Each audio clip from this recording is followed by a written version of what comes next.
Plusieurs régions du royaume ont enregistré ces dernières 24 heures des précipitations importantes et une baisse sensible des températures. C'est le cas plus particulièrement au niveau des zones montagneuses. Notre équipe était cet après-midi dans la région d'Emsmrir, dans la province de Tinrir, où plusieurs familles nomades ont du mal à s'approvisionner en eau et nourrir leur cheptel. Cette vague de froid vient accentuer, vous allez le voir, des conditions de vie déjà difficiles. Yassir Aziz et Nzahaba Aziz. Sur les hauteurs de Tinrir, les nomades font partie des populations les plus exposées au froid. Leur mode de vie les rend plus vulnérables. À l'heure où le thermomètre affiche des températures proches de 0 degré à l'approche de l'hiver, le thé demeure l'un des seuls moyens pour trouver de la chaleur et du réconfort. C'est une période difficile, c'est vrai. Lorsqu'il fait froid, les autorités nous demandent de rester proches des villages. Malheureusement, ce n'est pas évident de trouver où se loger. Nous approcher des toutes petites localités n'est pas compatible avec notre mode de vie. Chaque jour, ils parcourent une dizaine de kilomètres pour s'approvisionner en eau et faire pâturer leurs bêtes. Une tâche rendue encore plus difficile en cette période de grand froid. C'est compliqué pour nous de tirer profit de notre activité. Nous ne trouvons pas d'aliments pour nourrir notre bétail. Nous payons 30 000 dirhams pour rien. Nos bêtes pâturent toute la journée en vain.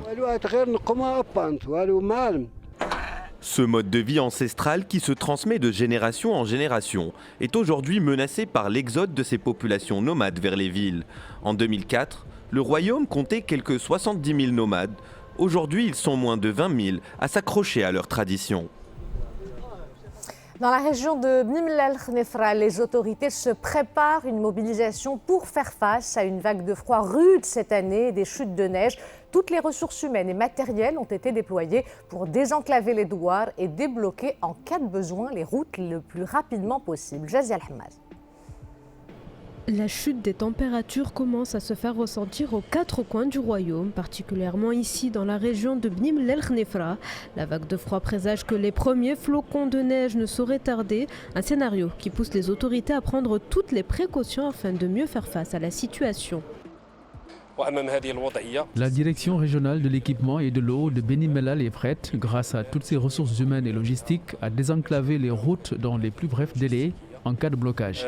Un mot à présent sur la réunion hebdomadaire des membres de l'exécutif. Le Conseil de gouvernement a adopté aujourd'hui le projet de loi portant création du registre national agricole. Le texte présenté par le ministre de l'Agriculture, Mohamed Sadiqi, est composé de 19 articles divisés en 5 chapitres portant sur les objectifs du registre et son contenu, les modalités d'inscription des exploitations agricoles, ainsi que les modalités de sa gestion, s'inscrivant dans le cadre de la mise en œuvre des objectifs du plan Maroc vert et de la nouvelle stratégie Génération Green 2020-2030. Ce registre permettra de fournir une base de données structurelle sur les exploitations agricoles.